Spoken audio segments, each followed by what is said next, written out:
If something is normal or expected, you will not reimagine the problem to address the underlying issues that are causing it.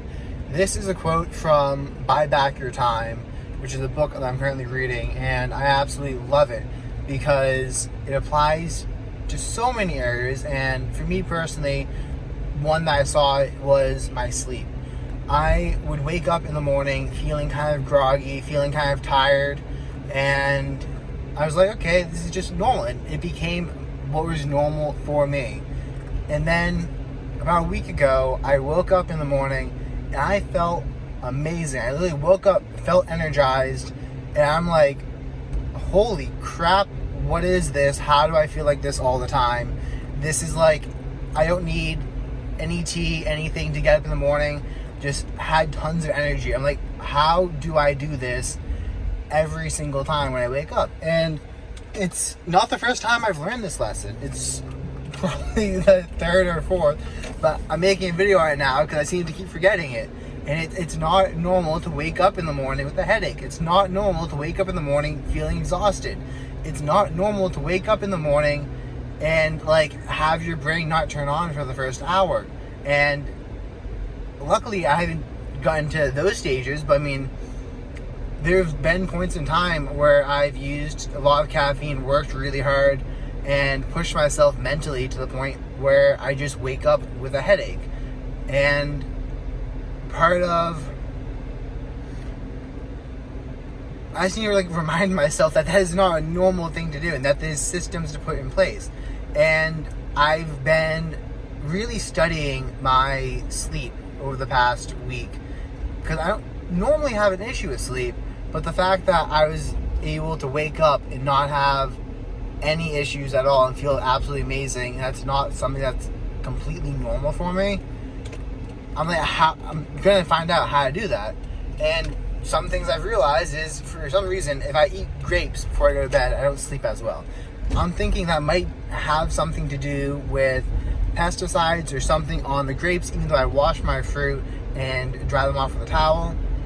That's just something I've noticed. Then there's these Boulder, just like olive oil, potato chips that I eat. For some reason, when I eat those, I don't feel good in the morning. There's more obvious stuff, like if I eat processed sugars beforehand. And through addressing the main issue, through admitting that there is an issue, which is the first step, and goes back to the quote that I said, where like when stuff becomes normal to you, you forget that there's a problem and that you don't actually have to feel that way. Like it's like you adjust and your standards just like become lower. You don't have to wake up in the morning with a headache. You don't have to hate your job. You don't have to hate your life. But like over time, you can't imagine any other way because it just becomes normal for you. Like, it's just something I want people to consider is what is your normal. And one of the beautiful things is we now have the internet, and by going to the internet, like, you can see how so many different people are living their lives. Because beforehand, you have to, like, say you wanted to put on muscle. What would you do? You'd go to the local gym, you'd find the biggest guy there, and you'd ask him, hey man, what do you do? Maybe he tells you he does steroids, maybe he doesn't. He gives you a list of things that works for him, and then you try those out. And you're going to probably get some decent results, but that's what you used to have to do in order to, like, find out about something. And if you wanted to find out about something that didn't really happen, and a good example of this would be the book 4 Hour Work Week. There are some lifestyles out there that are very admirable and very hard to obtain, and unless you even move within certain circles, you're not going to even get exposed to those lifestyles. More general example would be van life. It looks really fun, but like, if you grew up in a small town without the internet, how would you know about van life unless you happened to run into someone who was coming through your town? You wouldn't. But thanks to the internet, you can now go find out how they live their life and what it consists of. So that's one of the things I want to talk about, is like, through expanding your horizon via books, via talking to people. I think there's a quote from, oh my god, what's the quote from? There's some quote out there, and it says there's 3 ways to really understand the world. The first is to read a bunch of books. This is the quickest. The second is to talk to a great number of people. This is the most fun. The third is to travel to a great number of places. And unless you're doing those things, you can't actually understand what all the options you have present to you are. But anyways, how do you do this without necessarily, like, one of the ways that you can analyze your own life and figure stuff like this out is by being very open to either a therapist or a friend you know or someone that you know, and you can talk to them about your life. Like, you can talk to them about what they do. Like, it's kind of a weird conversation to have with a stranger, like, hey man, can you describe your morning in exact detail for me? Or how exactly do you shower? I didn't realize you weren't supposed to shampoo your hair every time you showered until 3 months ago. Like, literally, this is the type of gaps in information that you might have because you don't talk to people about, hey, how do you shower? Like, you describe exactly how you do it. But we also have the internet nowadays, and you can look a lot of this stuff up. But another way to do it is you have to, like, you can talk to people and see what their routine is, how they feel in the morning, and just ask them, like, hey man, do you wake up in the morning with headaches? Or, I mean, you can go on the internet, but it's more fun to talk to someone than to just necessarily Google all this stuff. But even doing that would be good. I mean, go to ChatGPT and type in, what are some things that are normal, that people might think are normal but aren't actually normal and should be addressed.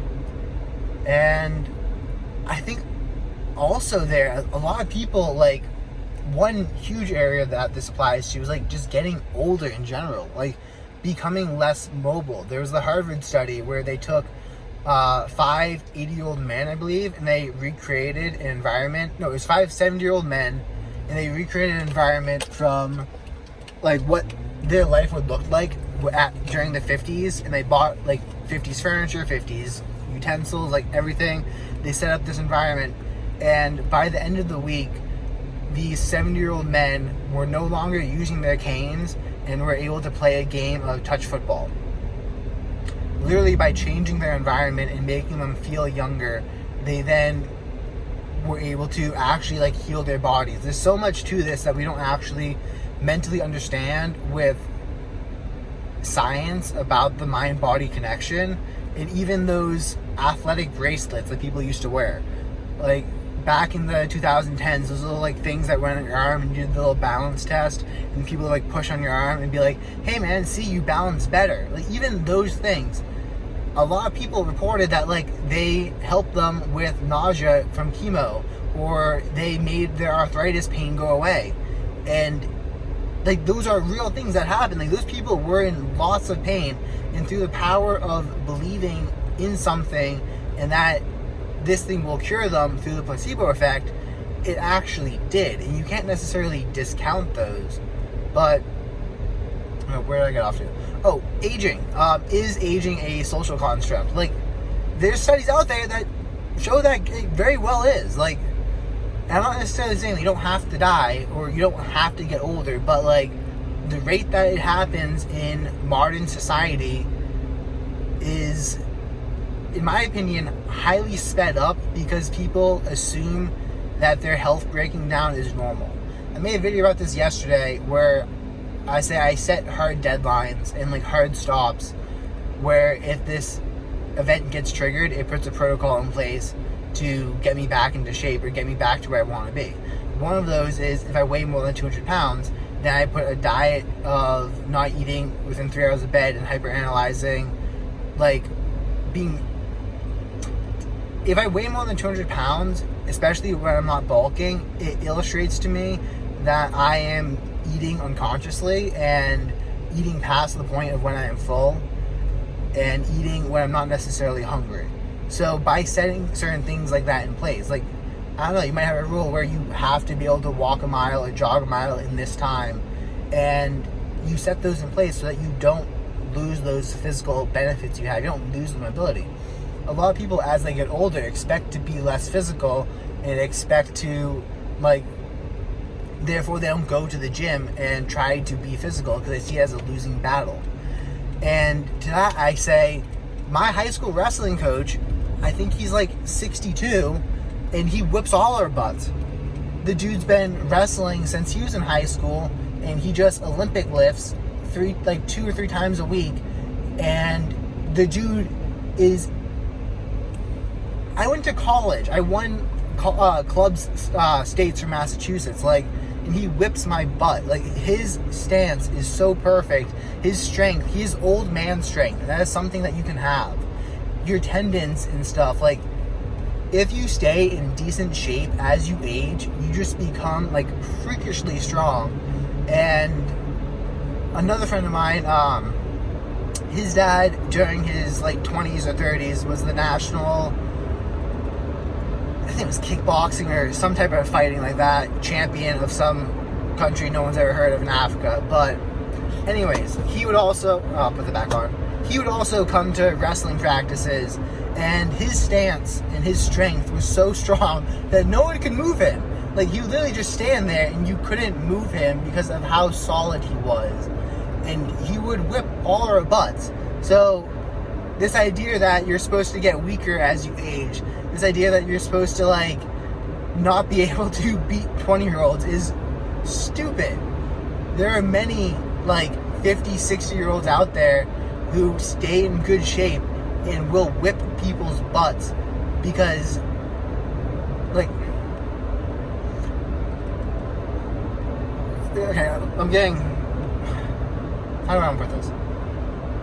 The gradual decline at which your body actually loses its ability to perform physical tasks is such that for men it peaks between their 35 and 45 years old, and then very, very, very gradually slopes down from there.